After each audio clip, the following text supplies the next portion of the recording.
Yang pertama ya, Mm-mm. tapi ada pertanyaannya banyak.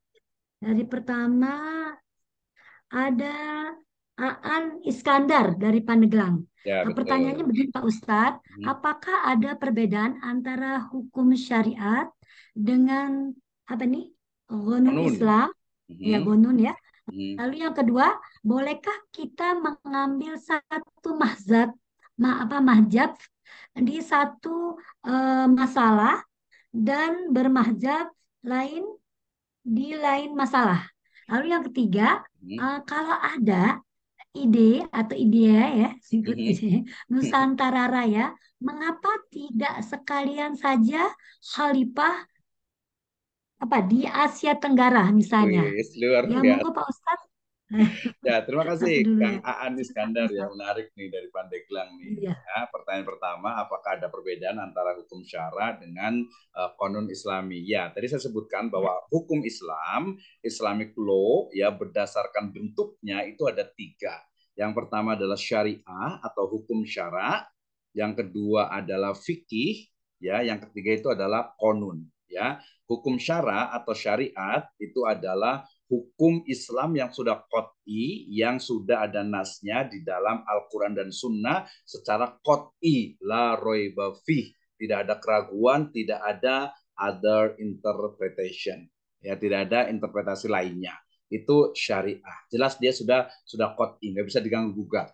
Ya, sementara tadi fikih dinamis. Nah, konun ya, konun ini sebenarnya kajian yang sebenarnya cukup lama ya, di Turki itu sudah dibahas tentang konunnya. Makanya ada salah satu pemimpin di Turki Utsmani itu namanya Sulaiman Al-Qanuni ya. Sulaiman Al-Qanuni ini karena beliau yang menyusun terkait dengan konun. Jadi konun ini kalau kita boleh terjemahkan menjadi perundang-undangan di negara modern yang berbasis syariah itu ya.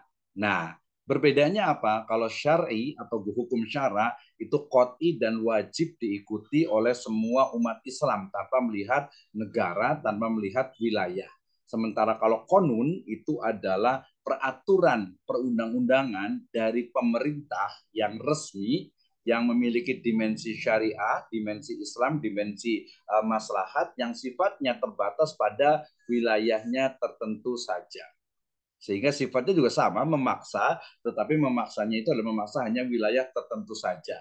Dan ini adalah sebenarnya sifatnya itu dia sama dengan fikih, artinya hasil dari ijtihad seorang misalnya atau hasilnya seorang atau hasil dari ijtihad pemerintah atau seorang pemimpin di suatu wilayah tertentu. Misalnya nih, ya, kalau di Indonesia ini misalnya pemerintah kita mewajibkan kita wajib militer misalnya, ya, atau mungkin wajib ini berjuang misalnya gitu ya, kan di Korea terus wilayah lainnya di Singapura juga ada national services kan ya, NS gitu kan ya, itu wajib. Di Indonesia alhamdulillah nggak ada nih ya gitu. Kalau ada berarti itu adalah konun. Kenapa? Karena tujuannya itu adalah memang untuk kemaslahatan dan juga nanti mungkin untuk membela negara gitu ya, membela negara gitu ya. Nah, itu adalah konun. Jadi konun itu sifatnya dia lebih terbatas pada wilayah atau pada negara tertentu, konon. Nah, di Indonesia ini yang disebutkan konon itu sebenarnya bukan hanya di Aceh ya, bukan hanya di Aceh, tapi dalam makna yang lebih luas, undang-undang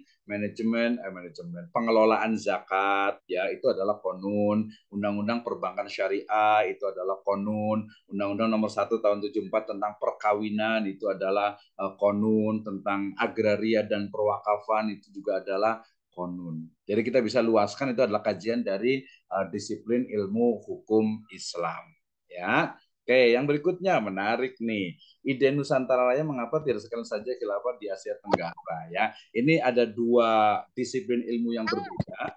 Ya, pertama adalah disiplin ilmu antropologi. Ya, jadi Nusantara Raya ini bukan sebagai sebuah statement ataupun sebuah title dari sebuah government kepemimpinan dan pemerintahan, tapi lebih kepada antropologi atau entitas dari budaya, ya, entitas dari wilayah, sehingga bukan bicara tentang kekhalifahan ya, karena kalau khilafah itu mestinya bukan satu wilayah terpencil, bukan terpencil ya, maaf, bukan satu wilayah kecil, tapi dia adalah menyeluruh. Dan itu biasa nanti khilafatul uzma itu adalah di akhir zaman yang keseluruhan wilayah, jadi tidak parsial gitu ya, tidak parsial ya, sehingga kemudian ya konteksnya berbeda. Nusantara Raya itu adalah entitas budaya, antropologi dan juga wilayah ya. Sementara kalau khilafah atau khalifah itu adalah kepemimpinan sifatnya nubuah Islami yang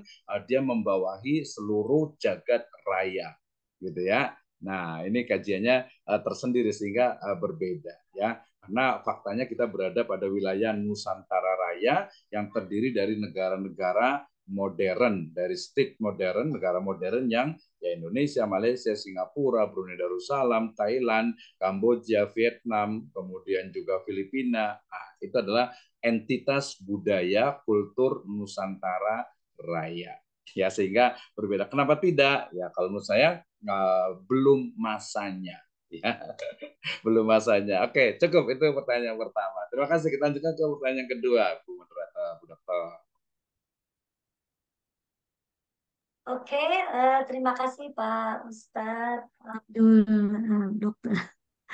Ada lagi nih pertanyaan yang kedua dari Ibu Mm-mm. Veronica. Mm-mm. Mohon pendapatnya, Bapak, jika ada Ustadz sebagai tokoh agama, tetapi di dalam kehidupannya, di livingnya ini, di masjid maupun di pengajian, mohon maaf, dijadikan mata pencarian semata.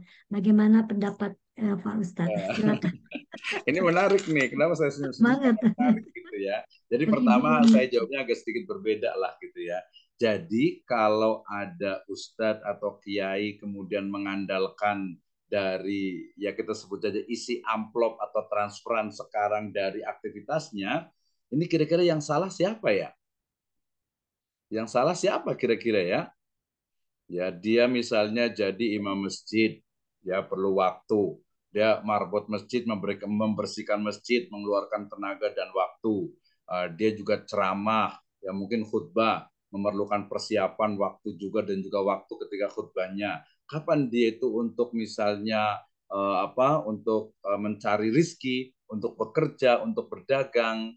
Nah, ya, maka dalam hal ini adalah kita ya balance, moderat gitu ya. Ya, dalam artian ketika ya seseorang itu memang betul-betul disibukkan dengan dakwahnya, jadwalnya sehingga tidak ada waktu untuk mencari ilmu, tidak ada waktu untuk mencari rizki, maka itu adalah kewajiban umat, ya kewajiban negara untuk memberikan ya penghidupan kepada dia. Nah, ini yang pertama nih, agak bertolak belakang ya Bu Dokter ya. Ya, artinya apa? Jadi ketika seseorang itu dia memang betul-betul waktunya mungkin pagi-pagi ya subuh, mungkin dia setelah imam masjid subuh, kemudian dia ngajar mungkin ada pengajian. Ya, kemudian mungkin siang sedikit dia mungkin ngajar di madrasah. Ya, kemudian mungkin duhur itu ada kegiatan lagi, sampai malam ada pengajian. Ya, dari mana dia memenuhi kebutuhan hidupnya? Apalagi kalau dia tuh mungkin punya istri, punya anak gitu ya. Nah, ini dari sisi eksternal dai-nya.